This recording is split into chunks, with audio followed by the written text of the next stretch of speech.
Ky emision mundësohet nga ISP Broadcast. Mirëmbrëma. Sonde kam të ftuar një musafir të veçantë, një studiues, nëse mund ta them ashtu, të çështjeve, të temave të ndjeshme shoqërore, të atyre ndërfetare. Është Fatmir Gashi, me të cilin do të diskutojmë për vllazërinë muslimane, një organizatë që e themeluar në Egjipt në vitin 1928 dhe që tani operon në shumë vende të botës. Tashmë në Egjipt nuk është që nga koha kur Morsi ish presidenti mori këtë vendim, por sot vllazëria muslimane konsiderohet si shtyllë kryesore që përhap një platformë ideologjike dhe ushtron kontroll të madh edhe mbi idetë në emër të bamirësisë, në emër të atyre të mirave individuale dhe kolektive, në emër të moralizimit të shoqërisë, në emër të gjithçkaja që mund ta bëjë individin të duket në një situatë ku ai duhet të nënshtrohet vetio dukjes në rënd të parë, dukjes në rënd të dytë të mënyrës organizimit të jetës në shtëpinë e familje, kështu me radhë. Thjesht ku janë sot, ku është sot Evropa? Mira anëtarë të vllazërisë muslimane sot janë në kontinentin evropian. Ku janë shqiptarët? Ç'lidhje kanë shqiptarët në esencë me vllazërinë muslimane? Kush janë ata? Si po përhapet vllazëria muslimane, sa përbën kërcënim për rendin liberal në vetë kontinentin evropian.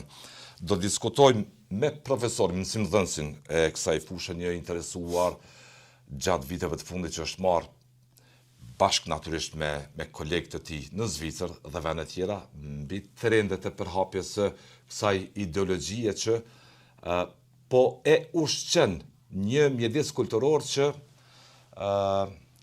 godet direkt rendin liberal.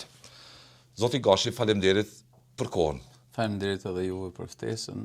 Ju jeni gjatë duke u marrë me këtë punë, me studime, me hulumtime, me angazhime të tjera të çështjeve ndërfetare.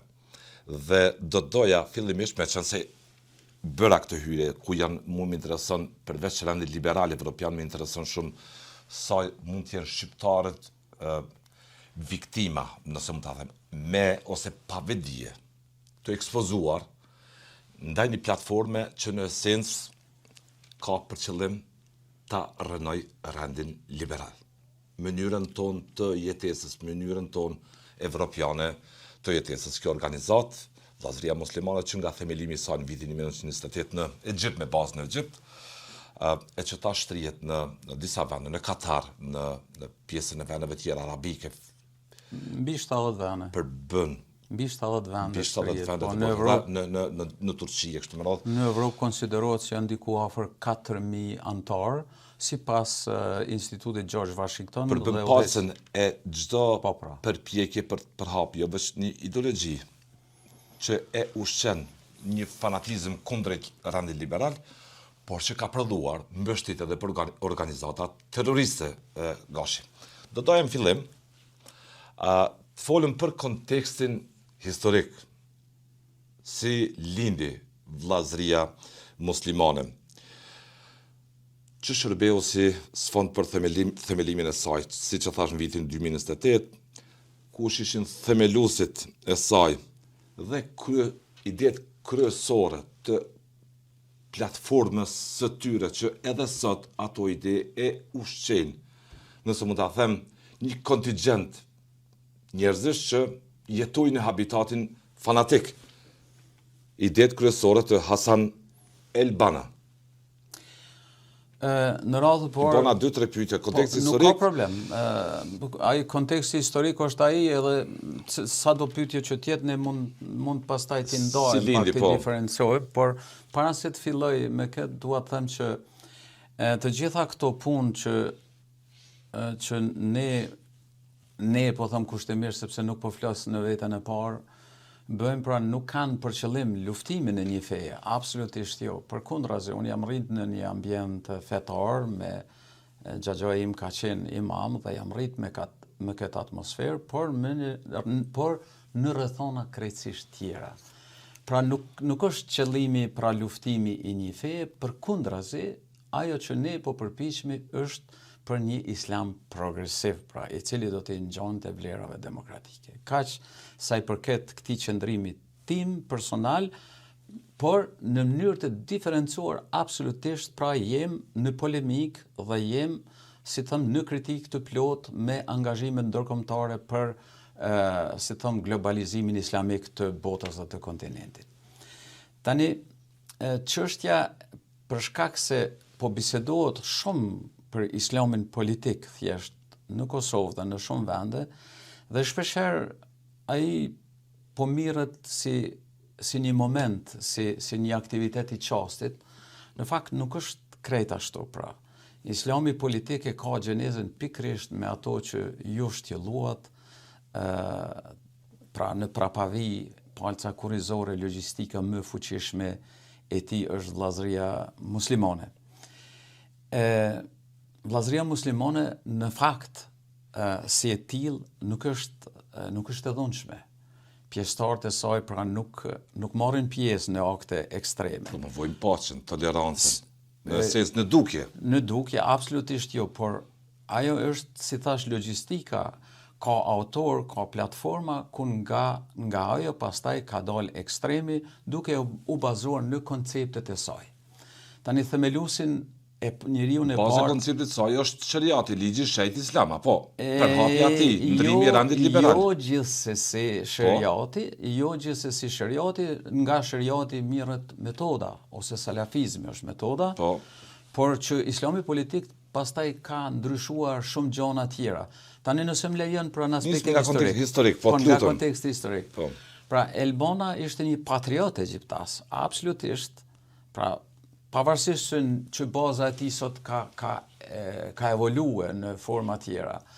Unë e përmend edhe me një emision tjetër pra se në kohën kur kishte ra, thuja se sultanati jo kishte ra definitivisht sultanati turk ose Osman, më mirë me quajt, dhe kalifati ashtu kështu më herët, pra njerëz në Egjipt nuk kishin ndonjë vizion tjetër siç është demokracia apo komunizmi, dhe ata të vetmin ideologji dhe formë dhe të kulturës së tyre, të formimit të tyre kishin islamin.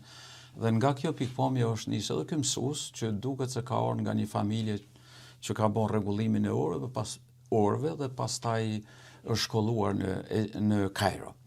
Pra për të mos i përsëritur ato gjona që kem thonë dhe në emisione tjera, pra ky me një grumbull shokujsh të tij pra vinë në përfundim që të formojmë një organizatë e cila do të ndihmon në të gjitha fushat dhe të gjitha shtresat e popullatës, duke fillu prej plegjëve, të rinjve e tjera.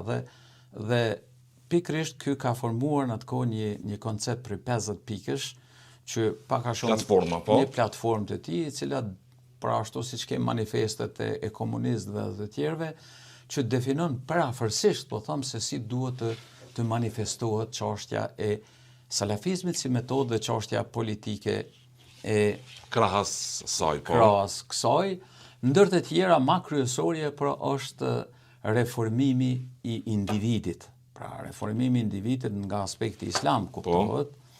Pastaj në qoftë se reformojmë individin sipas tij, mund të formojmë dhe familjen, që po vrehet edhe këtu te na dhe çdo kund tjetër, pra.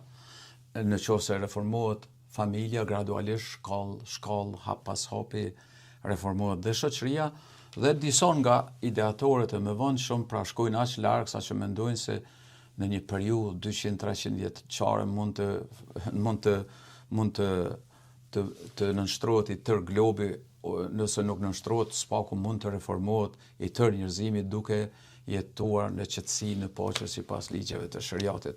Ky është sa i përket Hasan Albonës, pastaj vjen ideatori tjetër që shkon një shkallë më larg. Që është Said Qutbi. Said Qutbi në fakt në fillim nuk ishte qenë aq religios, mandej kishte qenë edhe përfaqësues si institucione në Ministrinë e Arsimit, dhe vetë Ministria e Arsimit egjiptase e kishte dërguar në Colorado pra për të marrë me reformat e arsimit, por që në fakt ai atje ishte ndeshur me një pamje kulturore që absolutisht nuk përputhej si duket me karakterin e shoqërisë së tij dhe me karakterin e tij. dhe ka në memoarit e tij që shkruan se shoqëria degeneruar e prostitucionit e tjera, dhe kur kthehet, thjesht ai është autori disa libra, por libra më rëndësishme e tij në këtë drejtim është Rruga e Shenjtë quhet. Dhe në këtë rrugë pra ai shkon më larg, pra ai si ushqye Said nga vllazëria muslimane. Mendoj se një pjesë bukur e madhe e tyre janë njëri që i shkolluar në Shtetet Bashkuara atje. Nuk është shkolluar, që shkoi atje po shkoi për të reformuar shkollimin e Egjipt. Një model dhe për të adaptuar model në Egjipt. Po tani, si thëm, bjen një shkas dhe e nxit një tjetër. Në fakt, vet Gamal Abdel Naseri ka qenë pjesëtar i vllazërisë muslimane, para se të formuoj. Dhe në fakt, ai kishte ardhur në pushtet me ndihmën e vllazërisë muslimane. Por në momentin kur ka ardhur në pushtet, për shkak se ushtria angleze pavarësisht edhe më herët të Egjiptit, kishin marrëdhënie ushtarake me Egjiptin dhe kishte ndryshuar qëndrimin e tij. Pastaj pra u bën të tradhuar po, definitivisht këta e quhen mande tradhtar. Në ndikimin anglez, po. Këta e quhen tradhtar, vllai i Elbanës dhe disa e quhen tradhtar të plot, dhe një pjesë e madhe e tyre dhe Said Qutbi ishte burgosur. Për kuriozitet ta them se Gamal Abdel Naseri kishte vizituar disa herë në burg Qutbin dhe kishte kërkuar nga ai që të heqë dorë, sigurisht që do t'ja falte dhe jetën. Mirë po, nuk e quhen një fanatik, po një ideolog i përbetuar si Qutbi kishte thonë jo, nuk pranojnë nga një qufar që të më falë, e dyta, në qoftë se ti do të më ekzekutosh, vepra ime do të përhapet shumë a shumë, gjë që ka ndodhur pastaj, dhe e treta që kishte deklaruar është unë dua një gjyq të drejtë. Në qoftë se ka një gjyq të drejtë, do ta pranoj gjykimin, për ndryshe nuk do ta Qutbi trashëgoi Al Hasan Elbanën. Në Qutbi trashëgoi, domethënë mori pozicionin e Hasan Elbanës në krye të vllazërisë muslimane dhe shkoi sipas gjetjeve një hap më larg. Jo, nuk bëhet fjalë për pozicione udhëheqëse, sepse si funksionon formimi i vllazërisë muslimane ka qenë pak më ndryshe. Ka qenë në fillim pra kanë qenë dikun 15 antar. Në mesin e tyre ka pas historian, ka pas teolog, ka pas njerëz të fushave të ndryshme, ka pas miliarder, të cilët pastaj kanë zhvilluar drejtimet e tyre duke përfshi Palestinën, Tunizien, shtete tjera. Pra, udhëheqësia ka evoluar vazhdimisht, është ndryshuar. Pra, Hasan Elbana është themeluesi, por në themelimin e saj pastaj udhëheqësitë kanë marrë persona tjerë. Pra nuk bëhet fjalë. Por ajo që po mendoj që dëshiron ta dish pak më mirë është cilat janë pasojat e teorisë së Elbanës. Pra, kur i dha efektet ajo? Pikërisht, pra. Ajo 1928 u themelua nga Hasan Albana. Ju thoni që kishte 15 antar në fillim. Grupe ndryshme shoqërore, profesor, financues në kryesi. Por që kishte përkrahjen e masave popullore. Kur i dha efektet, nisi të jap efektet platforme ideologjike? Pas sfidave që kanë pas këta njerëz të thonë me shtetet, me pushtetet e tjera, ndjekjet që i kanë pas, përkundër kësaj janë rrit vazhdimisht, pra mbrana konsiderohet se mbrana pak vites kanë pas një antarësi prej 2 milionëve. Ushqimi kryesor i tyre është çështja e Izraelit, pra. Në fakt duhet ta përmeni këtu, pastaj dalëm prapë te pasarësit të avangardave të Qutbit, por në vitin 1953 ky është një hap shumë i rëndësishëm i vllazërisë muslimane, të bëhen pjesëtar të vllazërisë muslimane nga të gjitha vendet në Jerusalem. Pra dhe jo rastisht është përzgjedhur Jerusalemi, dhe aty për herë të parë ftohet edhe një iranian, Nawab Safavi, i cili pastaj luan një rol të rëndësishëm në në koordinimin mbar islamik. Pra, aty është vendimi i parë që Izraeli si shtet mos të njihet kurrë gjatë gjithë historisë së tij. E dyta që problemi arab i Palestinës të shndrohet në problem gjithë islamik dhe nga ky moment realisht fillon edhe ngritja e revolucionit islamik, pra nga ky njeriu, nga 53-a, aty ka bazat. Jo nga Kutbi, nga Nawab Safavi, pra një iranian i cili është pjesëmarrës në këtë kongres. Dhe këtu, domethënë, është punu vazhdimisht deri në vitin 1979 ku edhe ndodh revolucioni islamik dhe në të kundërtën revolucioni islamik pastaj ndihmon vllazërinë muslimane me organizata si Gama Islamia që kanë ekzekutuar edhe Nasserin, ma vonë edhe Asadin, pra i cili kishte nënshkruar kishte nënshkruar pra një kontratë paqe me Izraelin dhe 2 vjet në 81-ën e kishin ekzekutuar. Tani te Kutbi, që mos t'i largohem temës sepse këtu ka histori të gjata, te Kutbi është çështja kështu. Kutbi, ideja kryesore e tij ishte pra që përveç këtyre çështjeve teorike dhe organizative, pra është e nevojshme që në shtetet islamike të krijohen, rreth vllazërisë muslimane të krijohen njësi avangarde.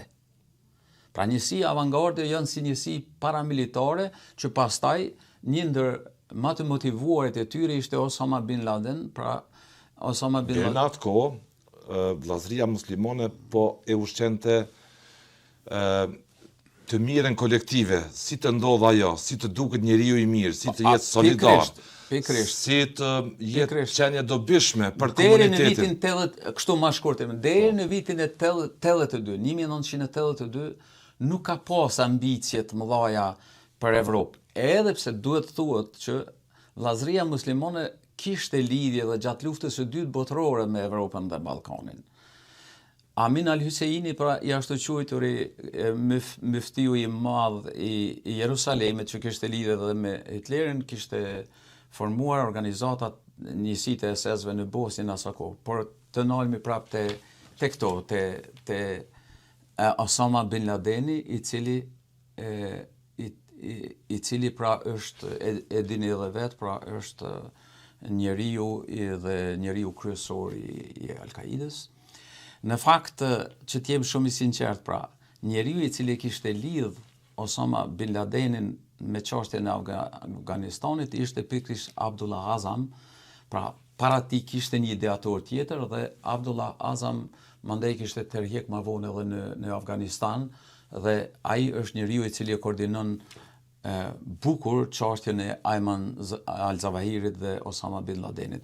Por kaq sa i përket formimit të këtyre njësive. Të rrim të kjo se jem duke shpiku hap pas hapi evoluimin, zhvillimin, lullëzimin e saj, masovizimin e saj. U formuan vitin 1928, Zoti Gashi, dhe tek në vitin 1980 filloi t'i jap në Evropë, po në Evropë, 82. Në Evropë.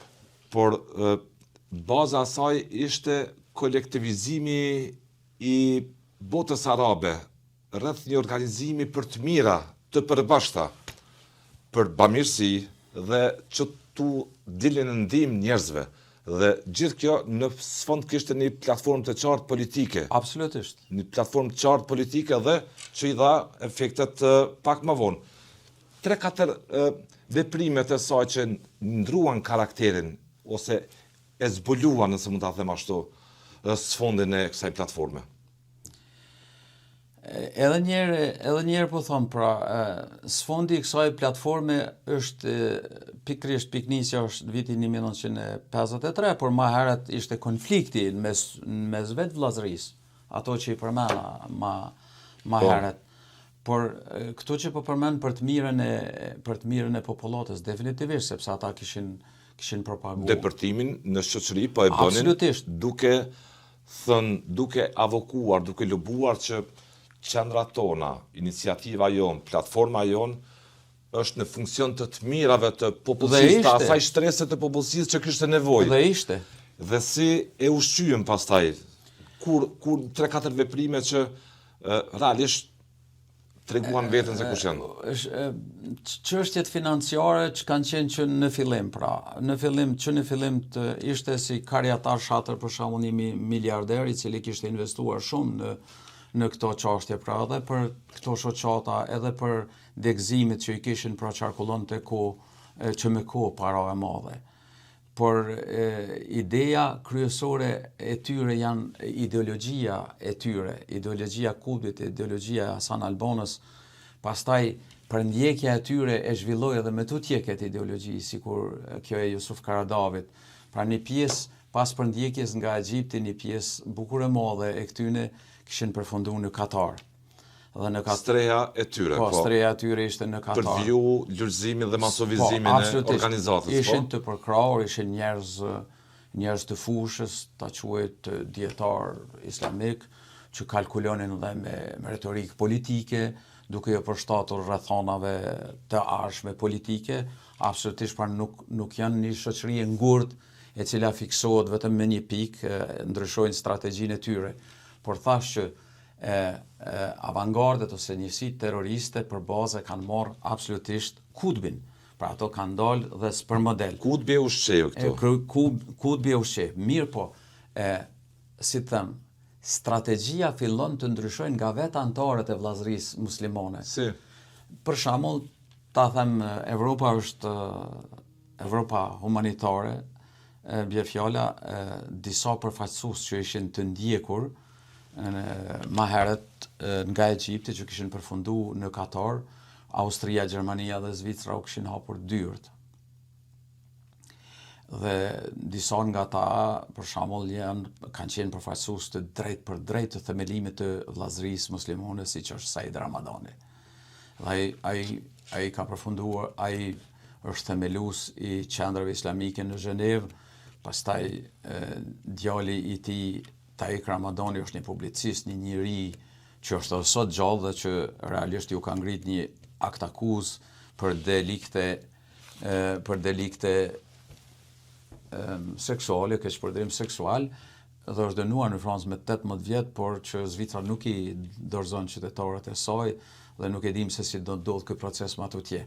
I ekstradimit thu. I ekstradimit, vllai i tij Hani Ramadan, pra janë njerëz të rëndësishëm, pjesëtar Said Ramadani që ta afrojmë lidhjen e tyre, ka qenë dhonër i Hasan Albanës. Pra përveç lidhjeve ideologjike, ka pas dhe lidhje... Kontroll familjar. Absolutisht. Konfidencë, besueshmëri.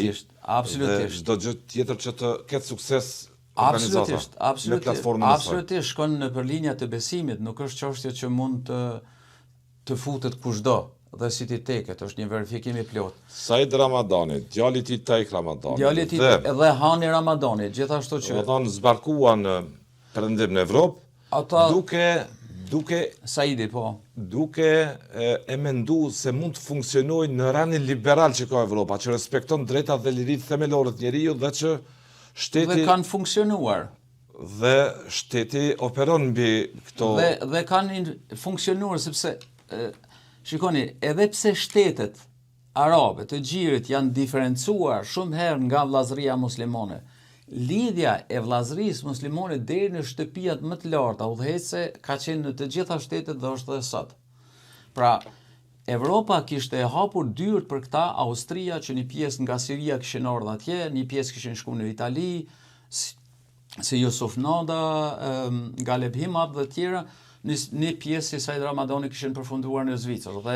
Dhe këta njerëz kishin përfitime financiare, kishin zhvilluar biznese të ndryshme, mbrana në Austri, në Itali, në Zvicër, dhe gradualisht pra banka që funksiononin në brendësi sipas ligjeve të shariatit, por që sigurisht në pjesën e jashtme të saj u përshtatshin ligjeve evropiane. Pra Banka Al-Takfa në Tesin, pastaj industria Qelikut dhe industria Cementos, që me cilin ishte i kyqur edhe vetë Berlusconi, pra me Gaddafin atë kohë në Libi, pra bërë një ndërlidhje fuqishme me Arabin Saudite dhe tjerë, të gjitha këto përmes këtyre anëtarëve. Industria e orëve, pra ku janë të kyqen industria e parfymerisë, pra janë në shumë degë, në sot janë në Si funksionojnë anëtarët e kësaj organizate?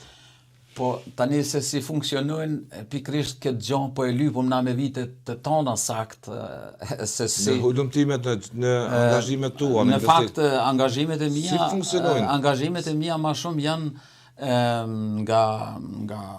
nga autor, nga ekspert të fushës janë 20-30 kryesor që mirën dhe du të falenderuar që pjesa e tyre më e madhe janë rrjedhin me origjinë muslimane dhe ata janë kritikët dhe njohësit më të mirë të kësaj çështje, sepse kuptojnë çdo fjali që thuhet. Pra, se si funksionojmë, unë përmena disa, 1-2 autor këtu, pra Christian Censod dhe Georgis Malmbrund, të cilët kanë bërë disa hulumtime dhe kanë gjetur shumë të dhona në doa të Katarit, të financimit të xhamive të qandrave islamike në Evropë dhe kryesisht këtu përmendet kryekfut një organizatë Qatar Charity e cila është prezente në secilin komunë të Kosovës këtu tani në mënyrë legale, por dhe rrjevi islamik. Çfarë metoda përhapet ideologjia atyre që në thelb është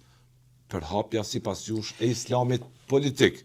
E një rendi të ri shoqënor. Betejë e madhe e tyre, siç e tha dhe vet, pas 200-300 vjetësh, bota funksionoi me rendin e tyre shoqënor, me modelin e tyre politik. Me ideologjinë e tyre është pak problem kjo punë. Tani në 3 linja pendoj. Veprimtaria e tyre organizative, pra si thëmë shpërfaqet përmes 3 formave. Forma e parë është që aty ku gjejnë hapësirë shtetet si Katari dhe Arabia Saudite, besa edhe Turqia, pra kanë ndikimin e drejt për drejt me shtetet tjera që shkojnë pak a shumë në linjat diplomatike. Linja e dytë është linja e cila kryesisht lidhet e vllazërisë muslimane me të ashtu quajturat Ministri për çështje islamike, një të tillë ka Katari dhe Arabia Saudite. Dhe në linjën e dytë janë edhe aspektet misionare të predikimeve, të mediave. Pra këto që po shihni çdo ditë podcaste, media të ndryshme, të cilët pastaj në prapavi kanë edhe një organizim financiar rreth këtyre çështjeve. Dhe kjo humanitare, pra, e para shtetërore, e dyta misionare dhe e treta pra humanitare. Të gjitha këto gërshetohen nërmjeveti, ka një pavarësi të veprimit, por që në logjistikën e mbrëmshme të kësaj drejtohet dhe organizohet nga vllazëria muslimane. Sa ka kontroll strikt mbi anëtarët e organizatës, mbi ata që mund të kenë poste drejtuese? Sa ka disiplinë aty brenda? Tani edhe pse kishte konflikte në historikun e saj, betejë apo në Evropë është problem kjo çështje, absolutisht dihen lidhjet mes njerëzve, por nuk ka ligj që për çështje të tilla, për shembull ideologjike, të burgosësh. Unë po ta marr vetëm një shembull. Në ngjarjet e vitit 2001, ku George Bush i kishte deklaruar se tani do të luftojmë çdo formë të ekstremit dhe në këtë thënien e tij kishte përfshirë edhe financimin. Dhe sipas shërbimeve amerikane, pastaj qeveria zvicrane pra kishte ngritur një lëndë kundër Jusuf Nadës. Jusuf Nada është themeluesi një banke dhe i atyre bizneseve që përmena me tutje. Pra, për 8 vjet me radhë ishte vëzhguar nga Prokuria Federale e Zvicrës. Këtu është e rëndësishme se gjithçka që është gjetë rreth vllazërisë muslimane të ai ka qenë një typoskript, si e quajnë ekspertët zvicran, i cili datonte nga viti 1982, prandaj unë e përmenda dhe këtë datë ku fillon aktiviteti i vllazërisë muslimane në mënyrë të organizuar. Pjesa avangarde që quajtë po. Por që kjo skript është shumë domethënëse nga viti 1982, se pikërisht aty ishin vendosur 14-15 pika se si duhet të bëhet përhapja e islamit në Evropë. Tani 82-ën. 82-ën, mirë po. haptas dhe në mënyrë të organizuar manifestuese këtë e bën Jusuf Karadavi, që nga viti 2000 e kënej fuqishëm, por dhe ma herët. Dhe ai tani, përveç veprave të mira që i ka në aspektin fetar, ai këtu shkon pak ma larg. Pra, ai thot që duhet të shfrytëzojmë ligjet demokratike të shteteve evropiane dhe të gjitha format e tyre. Duhet të bashkëpunojmë me parti të cilat definitivisht për janë të afërta me neve, na përkrojnë për shembull si socialdemokratit, të gjelbërt dhe të tjerë. Duhet që thjesht imamet e tyre të predikojnë sa më shumë, të gjejnë hapësirë kudo përmes podcasteve dhe gjëra të tjera. Duhet të shfrytëzohet platformë mirëfillt, domethënë për hapjen. Absolutisht, inteligjente mirëfillt, duke bashkëzuar disa fusha. Po sigurisht, me njëra tjetrën, po. Edhe në fushën e arsimit, se pikrisht të investimeve në shëndetësi, të bamirësisë, të sektorit të filozofëve, të gjitha, po shikoni, ne nuk mund të gjitha, por Gjermania kishte bashkëpunuar kohë gjatë në këtë fushë në çështjen e mjekësisë. Pra, kishte investime të jashtëzakonshme. Ka një shqiptar në Gjermani i cili kishte sjell që nga dhonri i mbretit të Arabisë e deri te njerëz më të fuqishëm të shteteve të gjirit për të shëruar në Gjermani, dhe të kundërt kishte dërguar dhe funksionar të lartë në Katar për formë bashkëpunimi duke u paraqitur si moderat. Vllazëria muslimane shfrytëzoi të majtën socialiste të gjelbrit në Evropë për dëpërtuar me letë, sepse me ta llogariste dhe doli që kishte bashkëpunuar. Për të mundsuar, kishte bashkëpunuar. Kishte arritur disa qëllime që të operoj me aktivitetet e saj sot. Te aktivitetet do të nola nëse më lejon pak, pra. Pikrisht këtu është, pra, fillimi i qendrave i formimit, jo vetëm i xhamijeve, po edhe i qendrave islamike. Qendra islamike është një si të thon, një institucion në vete, sepse qendra islamike nuk është thjesht vetëm një vend falje. Qendra islamike, unë nëse don ta marr një degët e para në Zvicër. Degët e para në Zvicër ne nuk i dim, s'poko unë nuk i di sakt themelimin e datave të tyre, por unë thash që nga viti 80 e knena, pra është formimi i tyre, për herë të parë në Austri, pastaj në Zvicër, dihet personat se kur janë ardhur, realisht ato nuk janë në dukje, por janë në, si thëm, janë prezent në udhëheqjet e unioneve, në udhëheqjet e qendrave islamike, edhe kemi edhe një union shqiptar. Para viteve 80-85, zakonisht emërtimet e këtyre grupeve islamike janë quajtur për shembull ta quaj Bashkia Islame e Arabisë Saudite, Bashkësia Islame në Zvicër, në Gjermani e tjera. Tani këta sot të pjesëtarët e islamit politik dhe gjithsesi ideologët e vllazërisë muslimane e kanë shikuar pak më afër këtë punë dhe kanë dashur të japin një si thon, një autoktoni kësaj pune. Shumë prej tyre me kohë kanë ndryshuar emrin dhe kanë marrë Bashkia Islame Bashkësia Islame ose Unioni Islamik i besimtarëve në Gjermani apo në Francë apo në vendin tjetër, pra që realisht pra të duken ata se janë njerëz të cilët i takojnë këtij shteti, gjë që janë një pjesë e tyre sepse kanë lindur aty, dhe realisht me këtë pra i jepet, sado që duket kjo e thjesht, i jepet një vulë bukur e madhe pra qëndrueshmërisë dhe historikut të ekzistencës së grupeve të tilla islamike brenda vendit që janë pjesë e shoqërisë dhe janë pjesë, si të thuash, pjesë e lindur në brenda këtyre shteteve, me të cilën shtetet demokratike kanë probleme me këtë punë, sepse përpara kanë deportuar një ekstremist, tani një njerëz që ka lindur në Gjermani është paksa e vështirë të deportohet. Kë financon sot vllazëria muslimane, cilën ideologji? Vllazëria muslimane nuk financon drejt për drejt. Edhe këtë, pra, ajo organizon financime. Pra, ne nuk dim që vllazëria muslimane, ajo, si të mosh, logjistika, palca kurrizore e gjithë shkafit. Pra, me të madhe, ajo financon jo vllazëria muslimane, por përmes organizatave të katarit dhe shteteve. Pra, dhe shtetet janë financuese në mënyrë indirekte.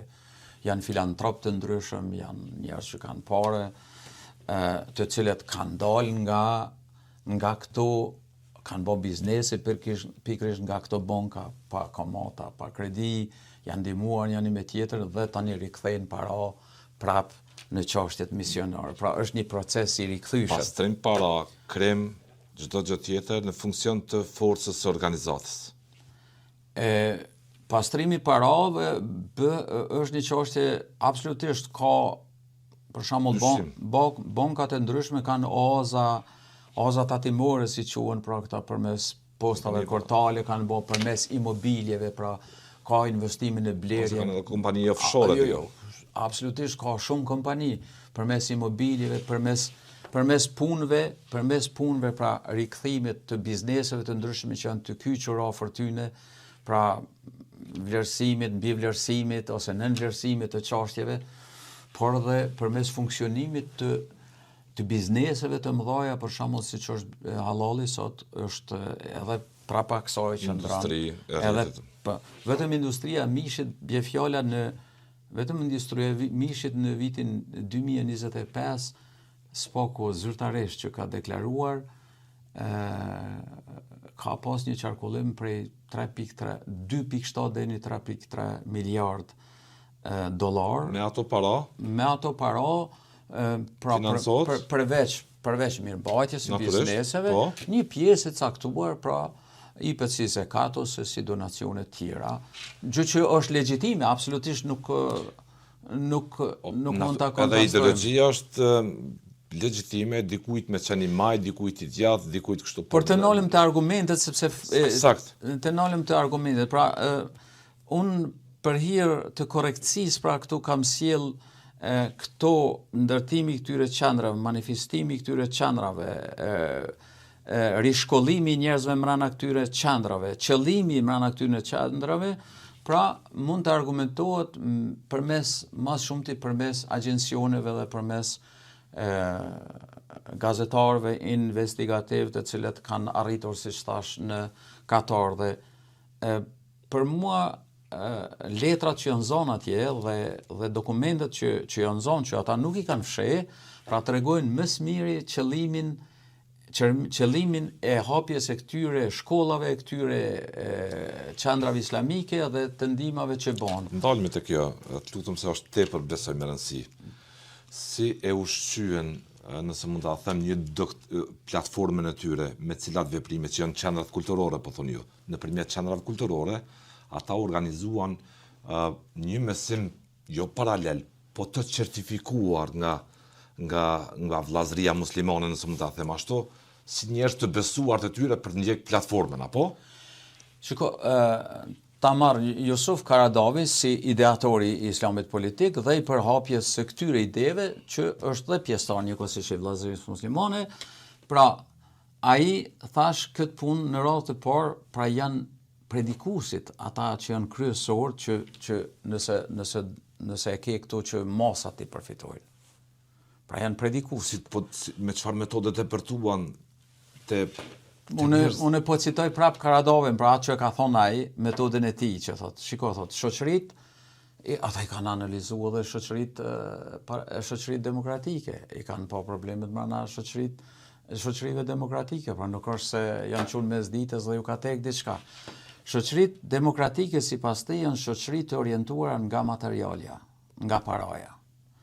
Dhe duke qenë të orientuara nga materiale dhe duke qenë se aspekti fetar që nga reformimi i kishet e tutje, pra është simbolik, pra ka një zbastri shpirtërore. Dhe njeriu që ka zbastri shpirtërore, pra nuk e përkufizon vetin aspektin material, sipas tyre gjithmonë, pra nuk është kjo mendimimi, dhe duke u përpjekur vazhdimisht që të përgjigjet trendeve të ardhurave dhe trendet të jetesës së luksit e tjera, vjen në depresione.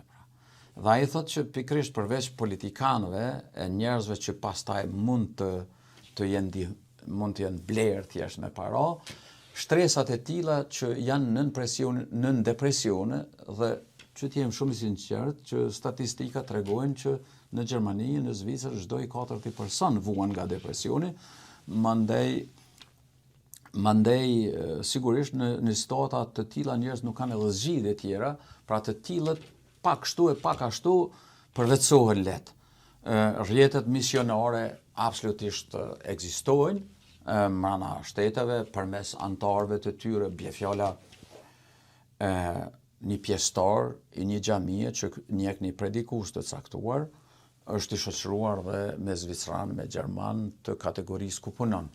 Vizitojnë njëri tjetrin, shkojnë në shtëpia, fillojnë propagandimin e çështjeve fetare, ndoshta ndihmohet edhe në forma tjera. Kemi rastin e letrave, si po dalin vazhdimisht për shkak të argumenteve që janë dërgu para në adresë dhe njeriu se ka ditë se nga pjevin ato para dhe pas një kohe ju ka lajmëruni personi i caktuar dhe thotë shiko ku janë dërguar ato para? Po personave të caktuar që kanë qenë pikërisht në luhatje, pra që mund të ishin rikthyer në besim dhe në forma të tilla njerëz të rëndomt janë rikthyer në besim, pra me pak para. Këta targetojnë kryesisht ato grupe shoqërore që janë të luhatshëm thuç, ose që mund të kenë probleme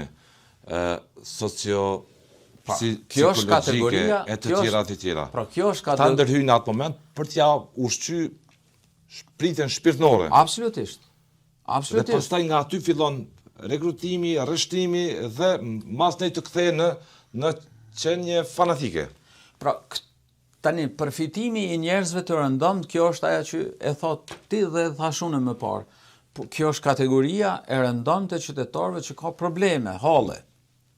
Kategoria e lartë ishte ajo që e përmendëm më herët, kategoria e profesorëve, e shkencëtarëve, e politikanëve, e sportistëve, e muzikantëve, domethënë e aktorëve, atyre ofrohen mundësi tjera, pra, gradualisht, edhe me para, edhe përmes nuk u kërkohet që ata t'i falin 5 vakte.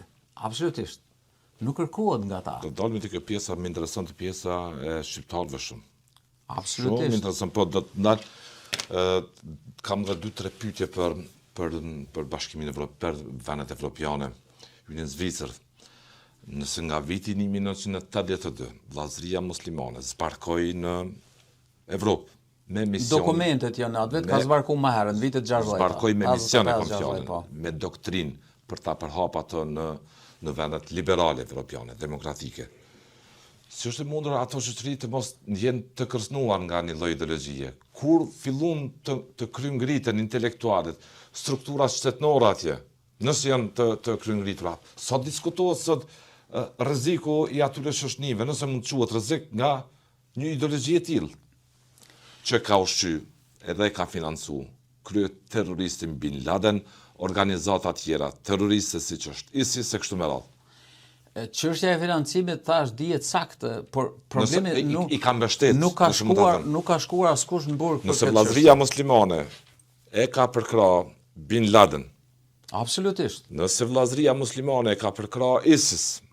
Absolutisht. Grupe tjera terroriste. Edhe shqiptarët e kanë me prejardhje të pas asaj platforme të shtrirjes së islamit politik.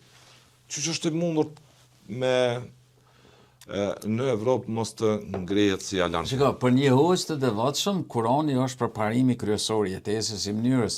Për një demokrat të bindur dhe për ata që janë të bindur në demokracinë, parimet e demokracisë, fjala e lirë, mendimi i lirë, sjellja e lirë, pra janë pikërisht këto vlerat sikur që janë për hoxhën Kurani. Pra ata janë shumë thellë të bindur në këto çështje. Në respektimin e drejtave dhe lirive themelore të individit dhe ato kolektive. Kjo është një. E dyta, për shembull, zvicranët ta marr, por edhe disa shtete janë të bindur se njeriu mund të transformohet përmes integrimit. Pra, po them shkurt, ata janë partner me shtetin në shumë situata. Janë partner. Pra, si.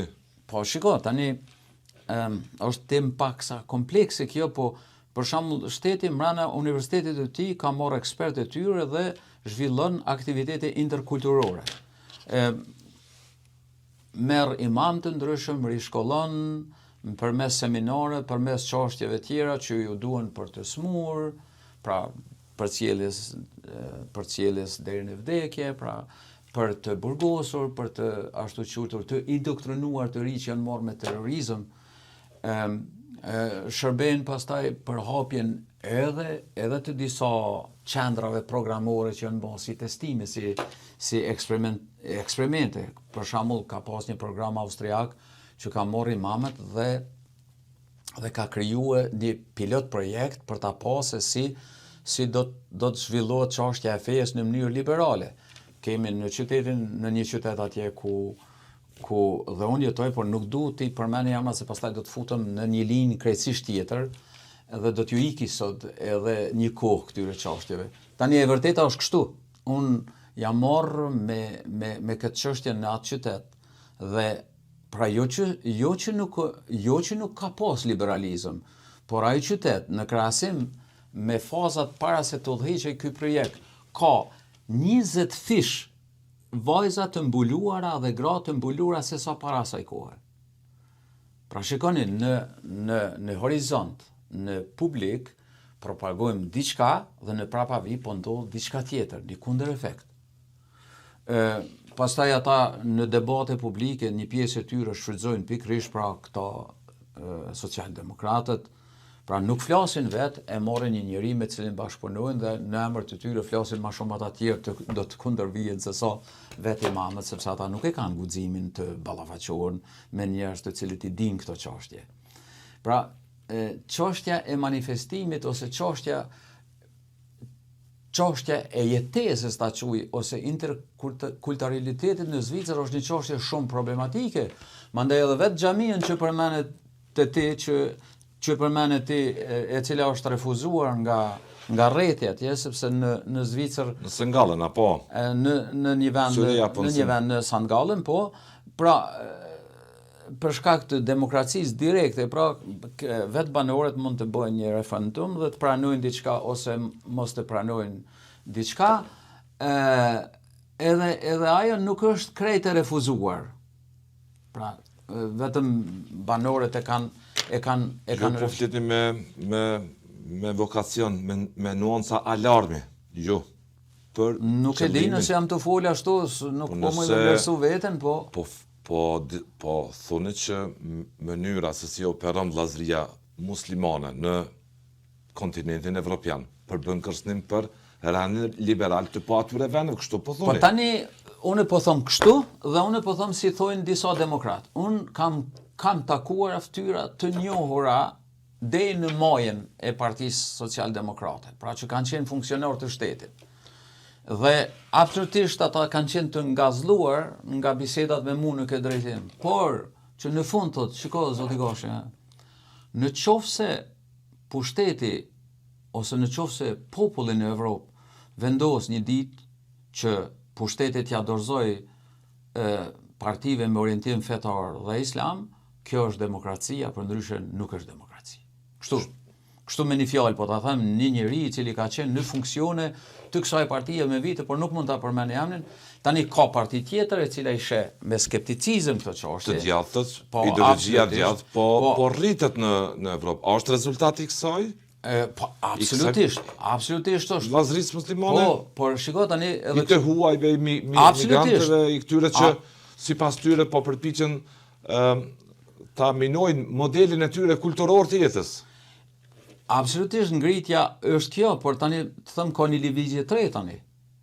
Të pikërisht e iniciuar nga aspekti misionar. Tani kem përpjekje të njerëzve që vinë nga këto shtresa që të bëhen antar të këtyre partive. Dhe në momentin ku fillon të bëhen antar të djathtës ekstreme, unë të garantoj që kanë me gjetë njerëz të cilit kanë mi përshtat për nevojat e tyre. Retorika e tyre është shumë e zhvilluar, pra.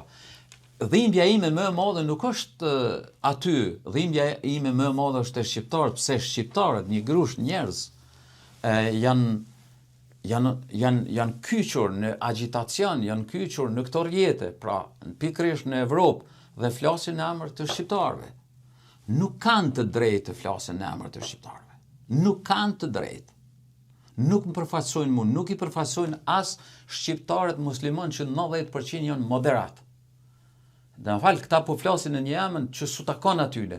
Këtu është fajtor shteti jonë, këtu janë fajtor dhe intelektualet që pas luftës kanë heshtur.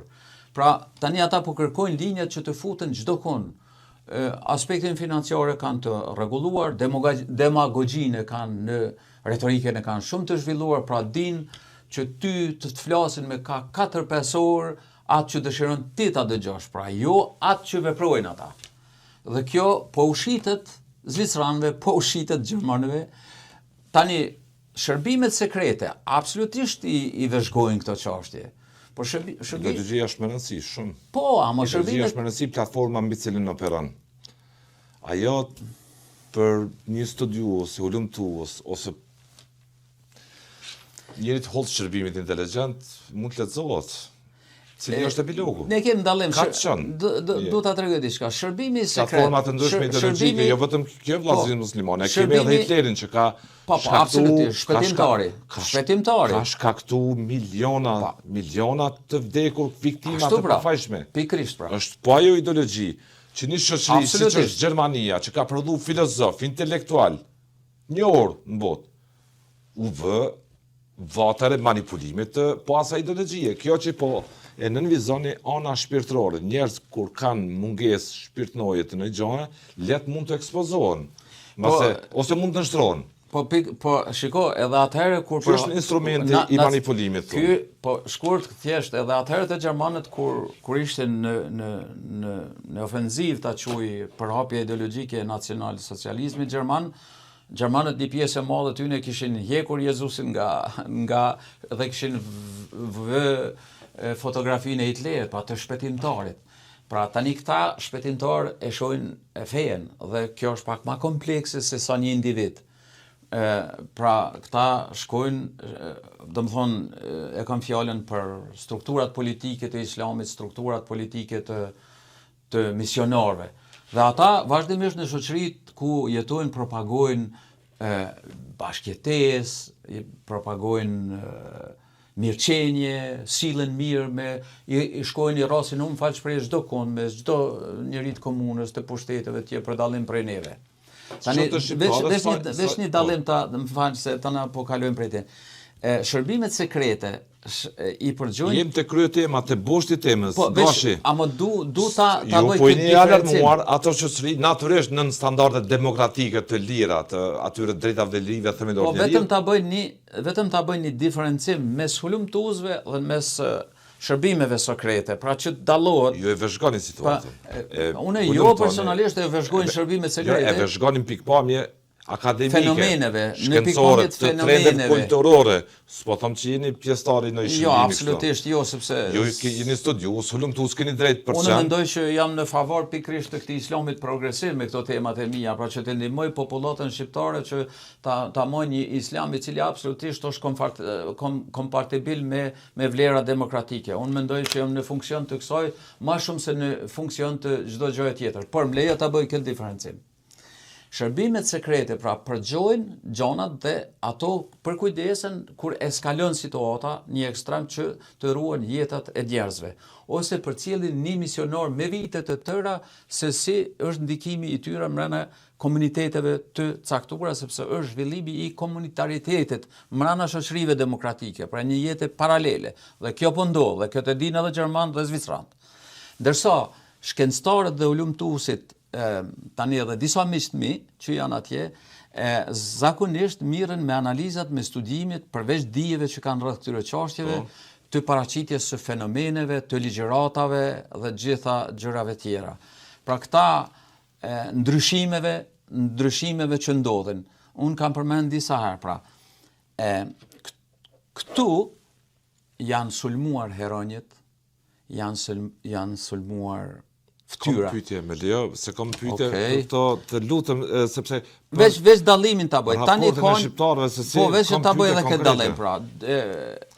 E para është me rëndësi një institut në George Washington që shumë vite më parë është themeluar, i udhëhequr nga Lorenzo Vidino, i cili në mënyrë më konkrete ka filluar ti bëj këto analiza dhe tani nga viti 2015 i financua, por që nga viti 2020 thjesht funksionon një qendër për grumbullimin e dhënave në Austri dhe në këto institute ligjëron edhe një mikja ime e cila mirët me këto çështje, shpresoj që ta keni edhe ndonjëherë tjetër dhe në emisionin e juaj. Nëse evropian nuk merren, amerikan merren seriozisht me ideologjinë që mund të çoj drejt rrënimit të atyre liberal. Nuk po them që evropian nuk e bëjnë këtë sepse është shtrati i ideologëve, i mendimtarëve, shtrati i këtira liberal, i kësaj ideje...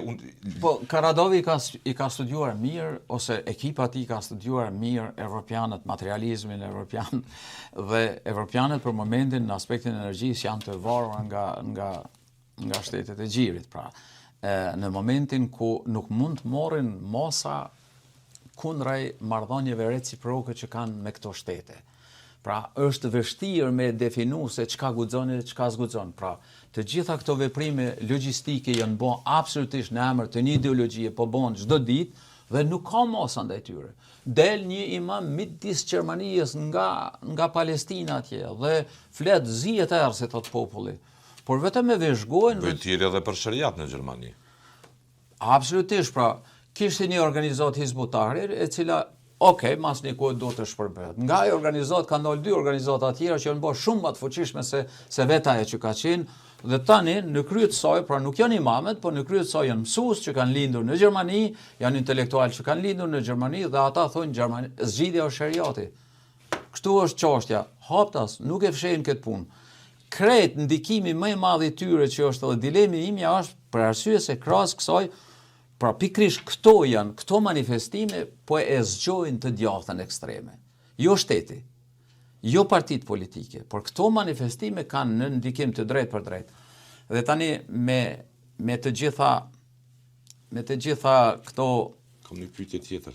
Algoritmet që bëhen, ne përcjellmi dhe çështjet e anës tjetër, pra të ekstremit të krishterë në Evropë, në podcaste, pra i sheh trit të cilët janë motivuar kundër islamit që dalin në tjetër anë, pra këto rryma po shkojnë secilën herë, po i mprehin shpatat, ta quaj një herë përmes podcasteve, përmes televizioneve, por një ditë gjithsesi do të ndodhë diçka. E sheni atë rrezik. Unë po. Nëse në vendet e gjirit, në vendet e lindjes së mesme, perëndimi ka qenë prezent, qoftë në formave të ndryshme duke gjetur bashkëpunëtor, duke insistuar që në ato vende të mbisundoj fryma atyre perëndimore e atyre të drejtave dhe lirive themelore të njerëzit. Sot, gjitha insistimi i madh i perëndimit nuk u tregoi suksesshëm. Jo, absolutisht. Në botën arabe, nëse mund ta quajmë. Jo, po është forza se s'ka bën asnjëherë perëndimi. Izraeli është vendi vetëm demokratik, nëse mund ta them, kundrejt të cilit gjithë bota arabe ose Irani sotëm, vende tjera, organizatat proxy të Iranit kanë një qëllim, zhdukjen e tij. Absolutisht. Platforma atyre është zhdukja.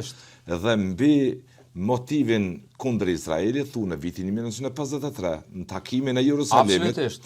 U masivizu vllazëria islamike në gjithë vendet. Jo, u bën problem gjithë islamik, kudo që janë njerëz në botë. Sot perëndimi po përballet me një platformë të po kësaj vllazërie. Kush është mbështetësi, cilat shtete janë mbështetësit kryesor të kësaj platforme sot sipas jush? Po mendon kush e mbështet këtë platformë? Arabia, Katari, Turqia, kush e mbështet kësaj platforme për shtrirjen e islamit politik?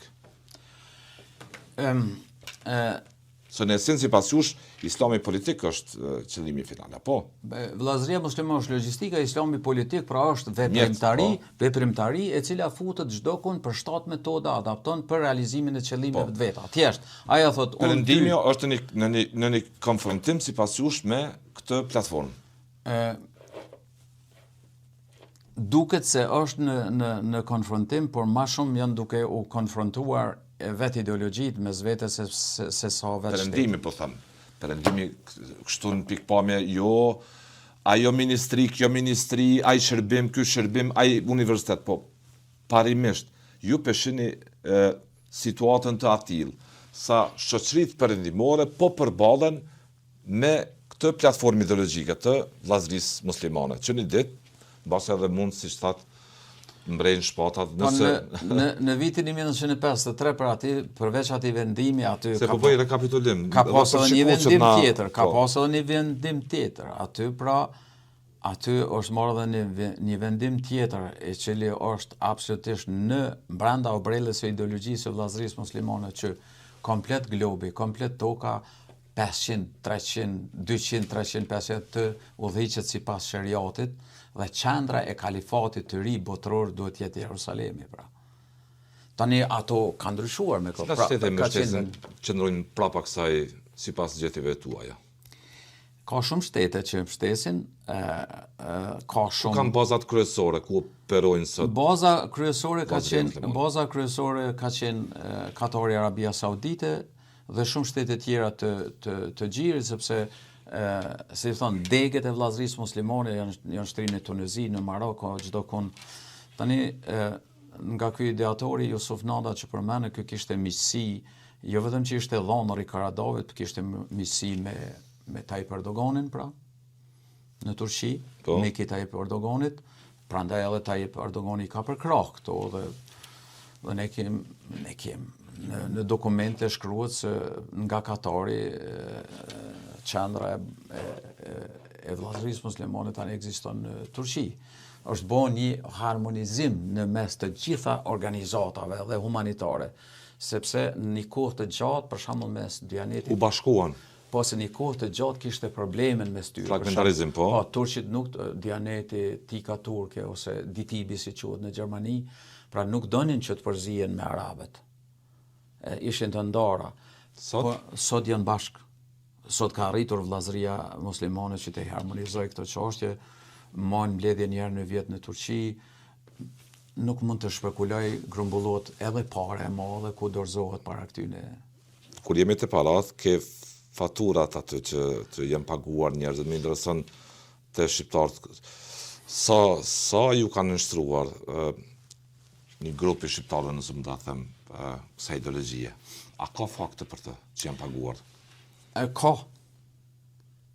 pikrisht këta dy autor, pra kanë nxjerrë disa flet pagesa në Kosovë, por kam marrë vetëm nga një prej secilës. Më shpjegat lutem.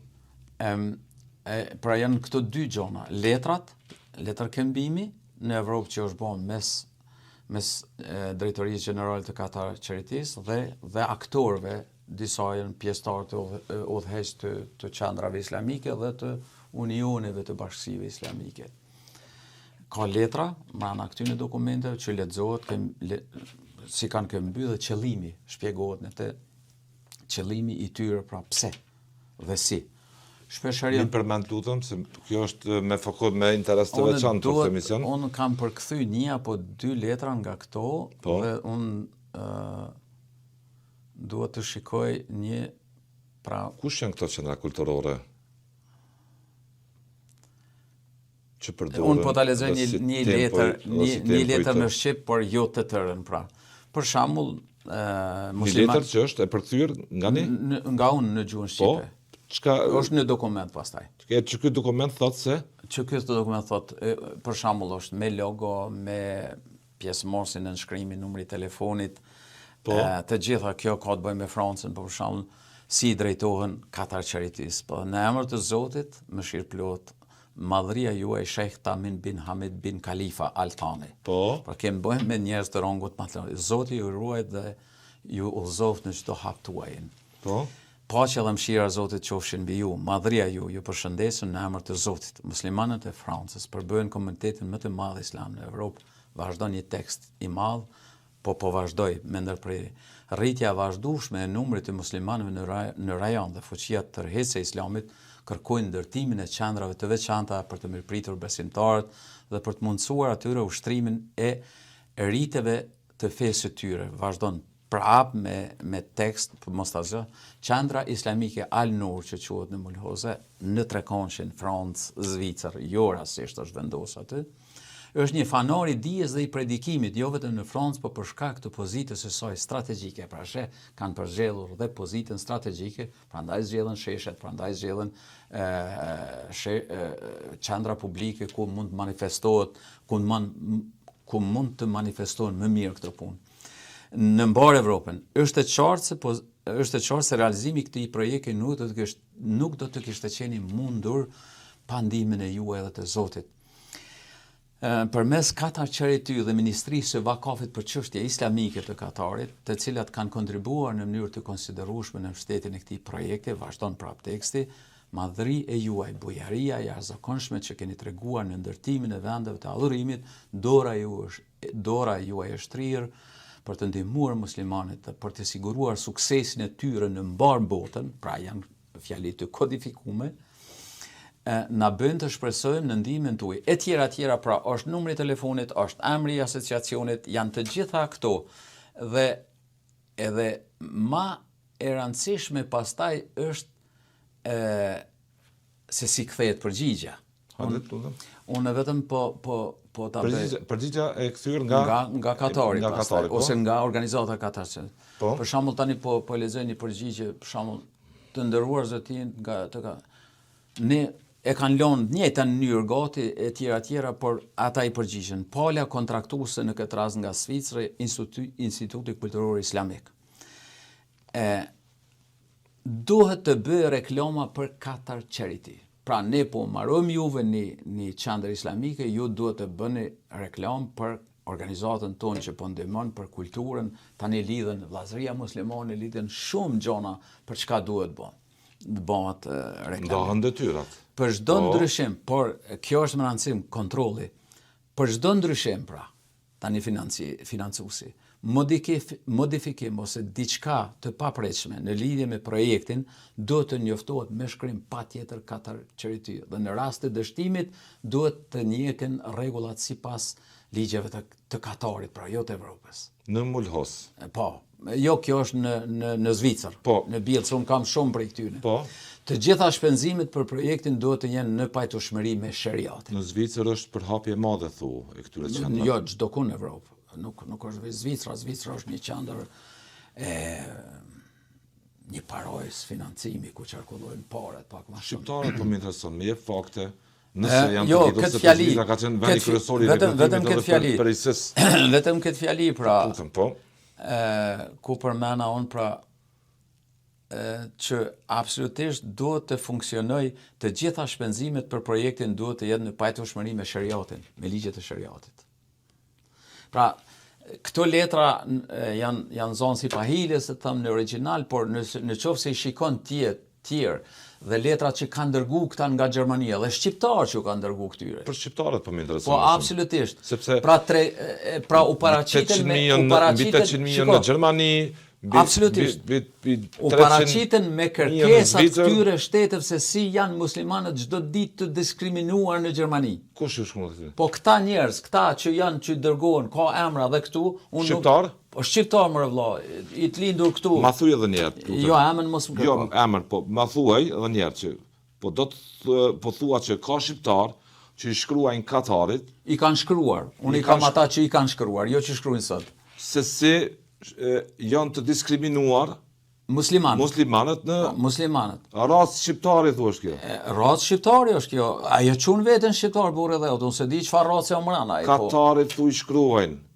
Se si jo vetëm Katarit, po kanë vizituar edhe den te kreu I lartë në Arabinë Saudite, kanë prunë njerëz këtu, investitor në Gjermani. Po. Edhe në Kosovë. Në Kosovë I kanë në mënyrë legale. Tani do të flasim për Kosovën nuk. Mirë, po, domethënë, pra këto pra janë njerëz të cilët të gjithë këta pra e qesin një situatë të pafavorshme për fëmijët e muslimanëve në Evropë dhe në emër të kësaj, jo rastisht kjo bo me marrëveshje, kërkojnë dhe krijimin e shkollave se I eshin që përmena për në Sant Legër të Francës për pikrisht ka pas edhe gjimnaze, ka pas edhe studime mrena dhe janë paguar mësuesit më të fuqishëm më të mirë francez, pra dhe këta kanë kërkuar krijimin e gjimnazave, shkollave fillore private ku mund të shkojnë fëmijët musliman dhe pastaj në letrat e tyre deshifrohet sepse këto njerëz që do të përgatitin njësi elitare do ta zhvillojnë komunitetin dhe do të jenë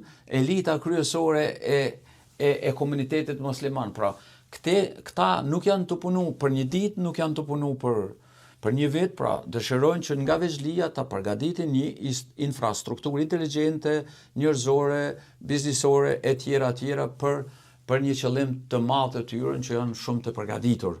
Si shihni raportin e pati grupit të shqiptarëve, se besoj ky numër duhet të jetë, nuk kam informacione, po nuk duhet të jetë ndoshta alarmant, apo jo? Apo si e shihni rolin e qendrave kulturore të shqiptarëve që... Jo, ndëgjoj, qendrat kulturore, kudo që janë. Qendrat kulturore edhe këto që janë marrë tani. Po. Tani ka dhe në komunën ku jetoj unë një, është ndërtuar, duket nuk e di në Solshu në Lipjan. Qendrat kulturore janë, si them, universiteti ku vllazëria muslimane mund të promovojë aktivitetet e tyre duke i lidhur dhe duke i ndërlidhur me të gjitha strukturat botërore. Pra në këto qendra islamike, përveç memorizimit të Kuranit, që do të mirën fëmijë të moshave të vogla, sepse mas miri ata në të ardhmen do të jenë njerëz më të besueshëm, më të devotshëm, edhe të besueshëm për të përhapur idetë e tyre më tutje. Mbrana tyre do të mohen gara të ndryshme. Shqiptarët po thunë që populli vetëm në Ballkan ku ata po depërtojnë, po rekrutojnë. Jo, nuk janë i vetme, janë edhe bosnjakët. Pra, ata mo janë pushtuar krejt. Shqiptarët në sot në 2026 po konstaton që po kam platformë funksionimi me këto gjona, po cila o pasoja, gashi, me shemb identitetin kombëtar, atë racat përjardhje, për cilën arsye? Shko, po e shikon si nuk ka vend ku nuk janë prezent në Kosovë, islami politik. Në universitet, në sport, te aktorët, në umre, duke i quar, kneja ne du sjell, komuniteti duhet me dhonë pak para, e kupton gjithmonë, kjo është rregulli i tyre, pra. Pasuvizimi i prekshëm thu. Absolutisht, ki e shep njerëz të drejtësisë, njerëz të shkencës, njerëz flasin për fejen, ma shumë se për shkencën, e involvojnë mrana shkollave, involvojnë mrana institucioneve ku janë.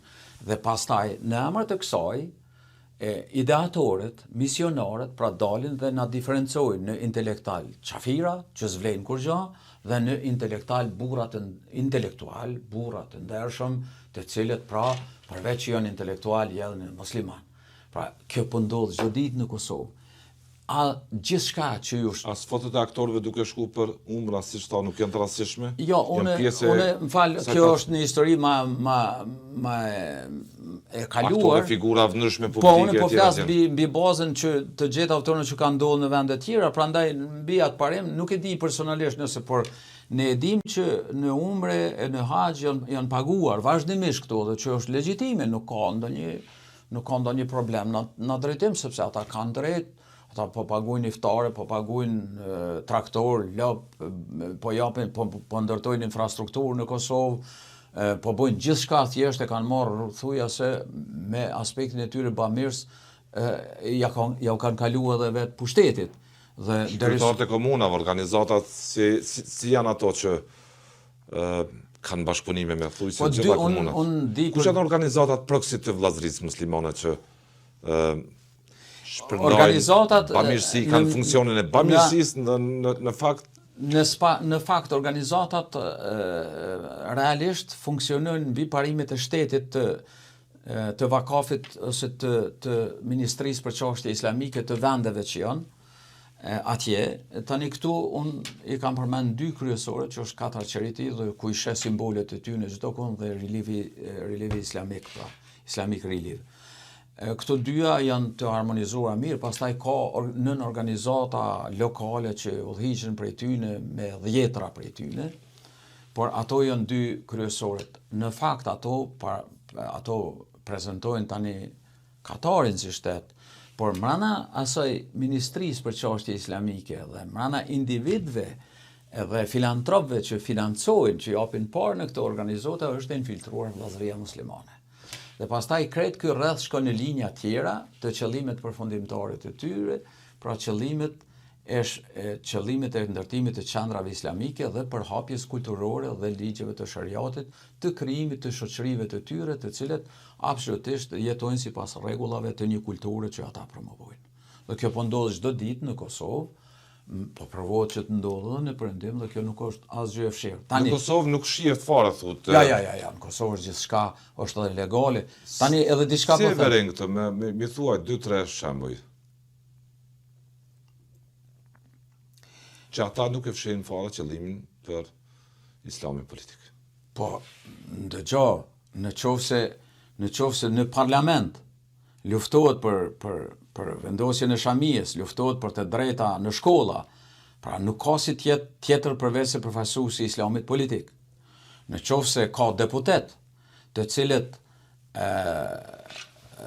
formojnë parti moraliste, parti të cilat bazohen në vlera themelore të islamit politik dhe i modifikojnë ato pak a shumë që të përshtaten demokracive të sotme të Evropës, absolutisht janë një lidhje jo direkte, por një përfaqësim i islamit politik. Cilat simptoma tjera që ishe në Kosovë që çojnë ka ta forcojnë binin që po simptomat tjera janë mediat, sheshet, rrugët, defilimet e ndryshme që bën, paradat e ndryshme, para herojve,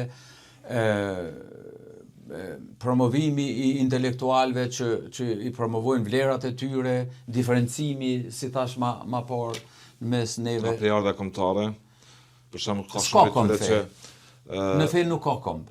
Dëgjoj, kjo është prallë e kulluar. Nuk ka fe në komb. S'ka një besimtar, nuk kombi është rasi. Pra kombi është për disa është mirim që kanë linë të tillë që flasin gjuhën shqipe. Pra nuk do të kishin dashur. Pra kjo është një mashtrim i rradhës. Pra dhe vetë Muhamedi ose në suret e tij, ose në hadithet e tij, pra i thotë se e lartëson veten dhe popullin dhe fisin e tij. Pra ai e ngrit vetveten mbi të tjerët dhe ky fis, pastaj edhe ky popull duhet të mbisundoj në aspektin, do të udhëheq me çështjet islamike mbi të tjerë. Pra nuk ka komb, nuk ka. Nuk janë të pak, prandaj po them nuk janë të pak. Jo veç këtë fe, po as në krishterizëm kombi s'ka lu rol të dogma fetare.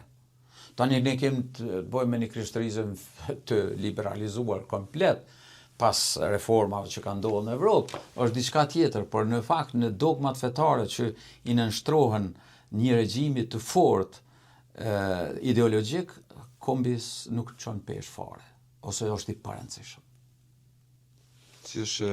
A është simptom për ju debati ose diskutimi mbi figurat rëndësishme kombëtare, si Gjergj Kastrioti me 6 muaj ka ditëlindjen tani. Është një organizim i çdo veçim që bëhet. Po tani organizata shqiptare tani pikërisht pra islami politik. Shën Tereza dhe figura të tjera. Po absolutisht, ky është pra. Bogdani. Edhe në ballë të këtyre janë një pjesë të tyre dhe klerikëve. Po jo, ata janë. Shiko, në këto çështje pikërisht misionarët, klerikët janë kryesorët që e sprovojnë shoqërinë. Pra të gjitha këto projekte dhe tërë kjo logjistik e cila e ka prapavijen të vllazëria muslimane përmes misionarëve, përmes shoqatave humanitare. Misionarët tani kjo dëshiron nuk vjen as me tonka, as me topa, as me armë. Kjo dëshiron që të involvohet në shoqëri gradualisht. Dëshiron që hap pas hapi, projekt pas projekti, si thonë, të na përditësoj me kulturën e tyre, me mendsinë e tyre, dhe gjithçka që përditësohet, pastaj bëhet normale, nuk luftohet. Këtë përditësim peshet të shtrirë në institucione. Ky ka ndodhur në Kosovë. Në shkolla, në universitet. Ky ka ndodhur edhe te politikantë. Je sheh që dhe politikantë ateistë të cilët janë normalizuar me këto situata dhe po ju duken si partner, si disave atje në Perëndim që kanë bashkëpunim. Pra, ky është problemi. Pra një herë ta shon heroin kombëtar, të godet aty ku të ka godit armiku me shekuj. Edhe e sheh që reagimi është i keq, pastaj tërhiqet, jo po nuk e pa ta bash kështu. ta godet ftyrat më të rëndësishme emblematike që janë me renome botërore. E sheqi tërhiqet pak, ta godet flamurin, del para heroit foj, e tjera pra.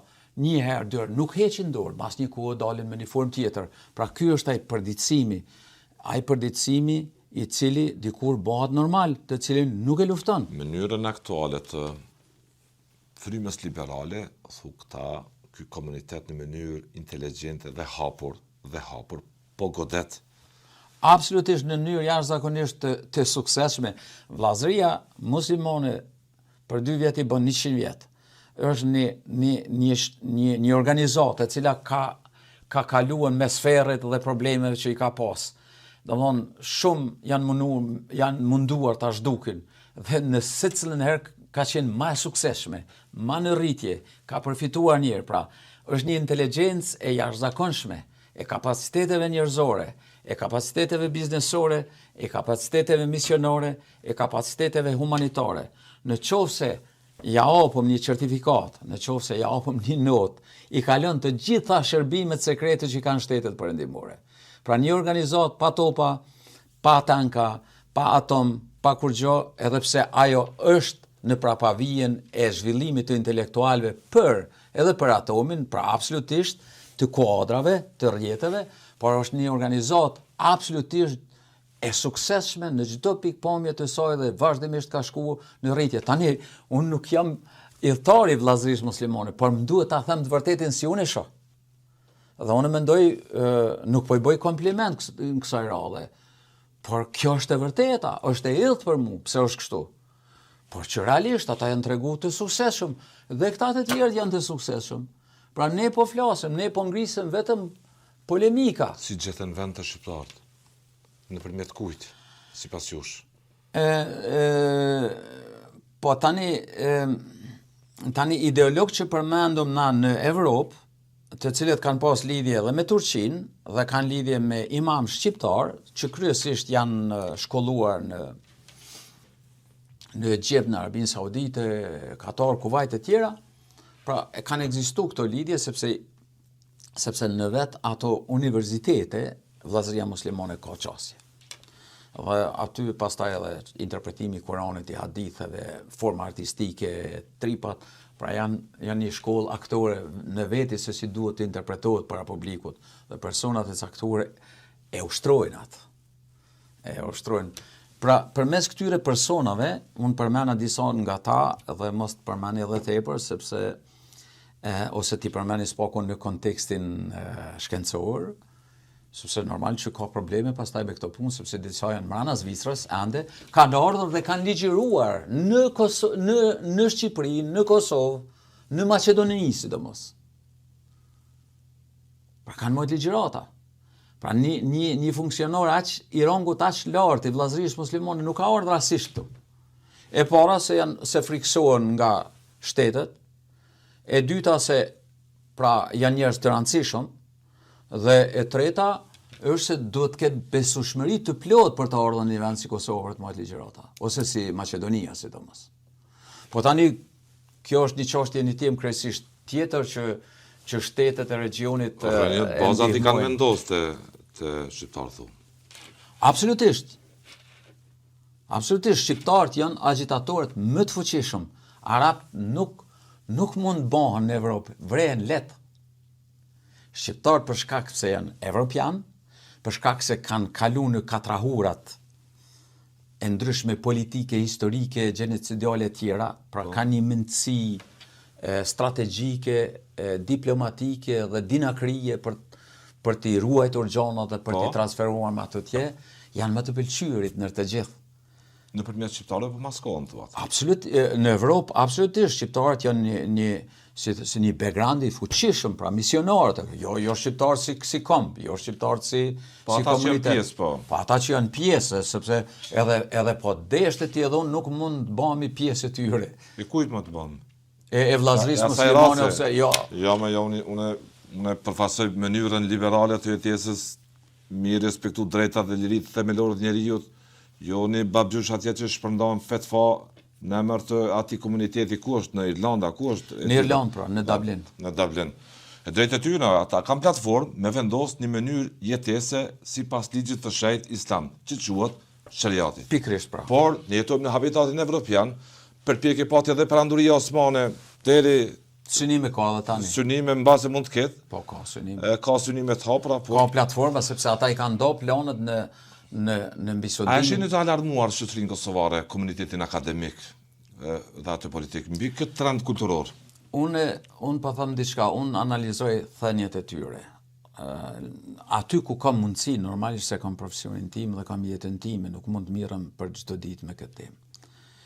Tani, është problem për qytetorin normal që për t'i kuptu këta më mirë, duhet t'jesh njës që nga mitologjia, që t'i bësh krahasimet mes Kuranit, Biblës, mes thënjeve mitologjike prej Anunnakëve dhe të tjerëve kënena, pra për t'i dallu. Por, shkurtimisht po ta them, unë kam shkru kundër një profesori këtu, jo pse e urrej, jo, por që mu ka duk se është e papranueshme një fjali e tillë, vetëm një fjali e vetmja. Jo, emnin nuk po përmeni, po fjalin po përmeni. Tani, sikur ata kanë paraqit një rrezik për ne që po flasim, ose ndaj organizatave tjera që janë kriju tash si lëvizja Deçanët që janë nda, ose lëvizja për rikthim, e kanë po disa organizata tjera dhe kanë bën një farë organizimi edhe në kuadër të akademikëve dhe aty ndër tjera, edhe pse ta nkohen flet mirë, pra. Flet për linjën kombëtare, flet për hoxhallar që kanë kontribu lirindjes kombëtare, që absolutisht jenë në rregull, sepse ne nuk guxojmë t'i ndajmë herojnë tonë dhe intelekt. Pse pia pa emër hoxh, preft, shqiptar. Shqiptar, vizioneve të ndryshme që janë pjesë e një lëvizje, po. Vetë fakti që ndron pak më thellë, por ai e bëri në mënyrë të mirë këtë punë. Po. Dhe kjo duhet ishte kështu, që herojt ne nuk guxojmë ta ndajmë pse i takon një familje muslimane Adem Jasharin nga heroi jon Skënderbeu. Pra absolutisht kjo nuk guxon kjo ndarje. Për shkak kësaj përjardhje, po. Absolutisht, se me bomenis me emna në mundo, nuk e dim ku dalim. Por në ligjëratën e tij, në mes të tjera dëgjoj një fjali. Po. Ne jemi në luftë. Dhe kur muslimani është në luftë, dihet cili është obligimi i tij. Pra kjo është thirrje në xhihad. Ndoshta ka bërë pa qëllim, absolutisht. Nuk, pra, dhe te hoxhallarët, dhe te misionarët, pra do të ndëgjosh ligjërata, por në mes të rreshtave, porosia e tyre shkon atje ku duhet. Pra ata vazhdimisht janë, ose bje fjala I shësuar që këtë trend kulturor në mënyrën se si po ushqehet. Po ky është problemi. E ka këtë bilans tu. Po këtu është. Mund prodhoj fanatik që nesër pas nesër të marrin çantin tjetër me akte terrori. Unë po përmeni Shevçet. Në Evropë ka ndodhur këto. Shevçet Krasniqin sepse për mua Shevçeti nuk është ndonjë problem, sinqerisht ka ligjërata të mira dhe është haptas për atë që është I shkollum dhe ai që është haptas asnjë problem s'paraqet. Mirë po, në hapjen e një xhamie në Ceren të Dibrës, për cila ja kishin dhënë fjalim dhe ishte emocional në atë mënyrë, nuk e kam pa deri në atë vetëm në ato kohët kur e dini, kur janë bën ato tubimet e mëdha. Dhe ishte interesant pra thirrja se si është shkulur komunizmi, pra paraqitej si një rezultat pikrisht I fetarëve që kanë vujtur dhe e kanë rrëzuar atë sistem, pra. Është çesharake, por jo rastisht bëhet kjo punë. Jo, asgjë s'bëhet paranësi tek figurat që kanë ndikim. Pikrisht kjo. Por të them në media për shembull, prezantimi në medion e fillojmë përmes disa programeve algoritmike, ndikimin e tyre në media. Bie fjala te mosha 25 deri nuk është ndonjë studim shkencor, deri në 18 vjeç, për shembull, Shevçet Krasniqi ka humbur në imazhin e tij pak a shumë, por ka avancuar përveç Elvis Naçës Ahmet Kalaja, me tripat e tij, me humorin e tij, pra, sepse disa nga fetfa, disa nga shpjegimet të thata të tyre rreth dasmave, rreth bën me knue, ku ta diun disa çështje për tri duket se janë pak të thata shumë dhe ma shumë mirën aty ku bën me tripa, me humor, me çështje tjera. Kjo është edhe suksesi edhe në perëndim pra i gjeneratave. Gjenë metoda për tu adaptuar, për tu përshtatur me modelin e tyre që sipas modelit tyre të akceptojnë. Po ata kanë një fuqi logjistike në fushën e informatikës, në të gjitha fushat shumë më. Edhe në atë të bamirësisë që është mjaft e përhapur në Kosovë. Ajo është kryesorja. Bamirësia në Kosovë duket se ka bazën kryesore të përhapjes së. Po, por që të shohim që ka edhe shkollime të kryera nga natyre, pra njerëz që janë financuar të shkollohen, për zgjidhen që nga mosha re, ke sociolog, ke jurist, ke politolog që fillojnë të e shihni nëpër portale, fillojnë të që ka edhe organizime tjera humanitare që vërtet kanë sfond të sinqertë. Jo, misionaritetin, po absolutisht edhe kanë bazë të sinqertë. Jo, edhe këta bojnë. Ka shqiptar që kanë dhënë vullnetarisht mjaft para për ndihmuar çdo që ka pasur nevojë, në çfarëdo nevoje, solidariteti ekziston te populli. Po kjo do të ishte krejt në rregull nëse këta do të lejonin, pra një komision të këtyre shoqatave që të udhëheqin nga bashkitë të ndryshme, nga profesor, nga njerëz të fushës të shkencës. Absolutisht ku kontrollohet gjithçka, ku shihet që është transparente. Por nuk ke mundësi këtë punë. Sot për e fundit se mund të bisedojmë edhe 2 orë nështë. Është pak problem se është temë shumë e gjatë. Po, në her pasere u përpoqa ta rekapituloj qëllimin, arsyen e këtij emisioni. Që perëndimi sot po përballet me vllazërinë muslimane si platformë mes tjerash edhe politike edhe kulturore se kush është më avancuar, kush ta fitoj betejën këtë. Në fakt, perëndimi përveç shërbimeve dhe shkencave nuk e sheh vllazërinë muslimane, por perëndimi po përballet me skenat e përditshme që dalin dhe kërkojnë islam që është produkt i vllazërisë muslimane dhe islamit politik dhe misionarëve dhe organizatave që kanë ndihmuar këtë çështje. Dhe kjo organizat duket që përveç lidhjeve etnokulturore tjera që mund të ketë kulturore me bazë fetare, duket të ketë lidhje mjaft shumë edhe me Serbinë.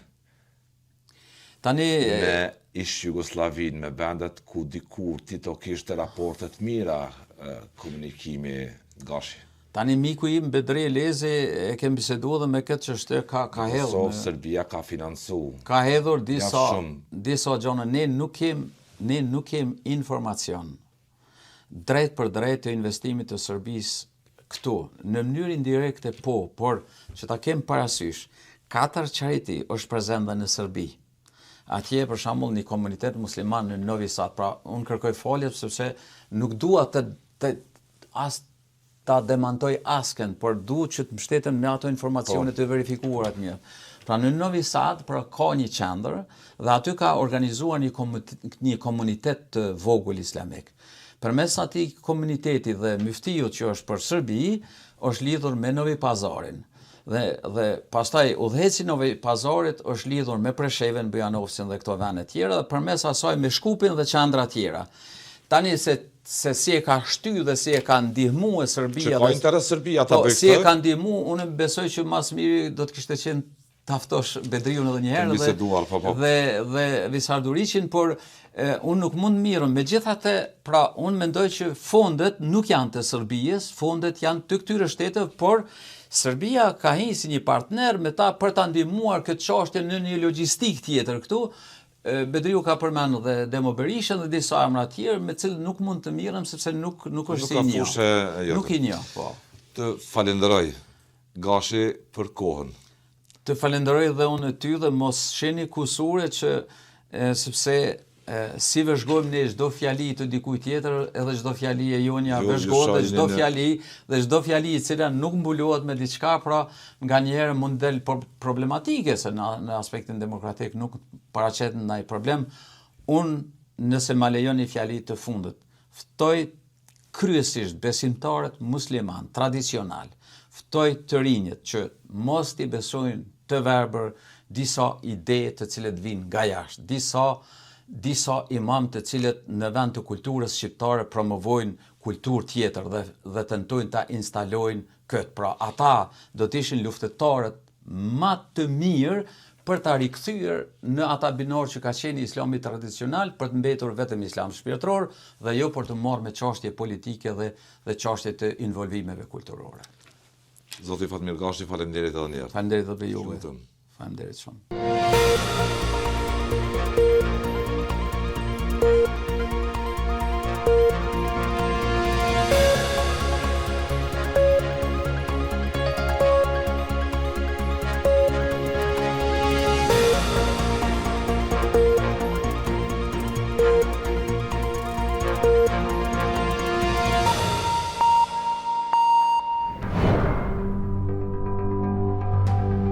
Ky emision mundësohet nga ISP Broadcast.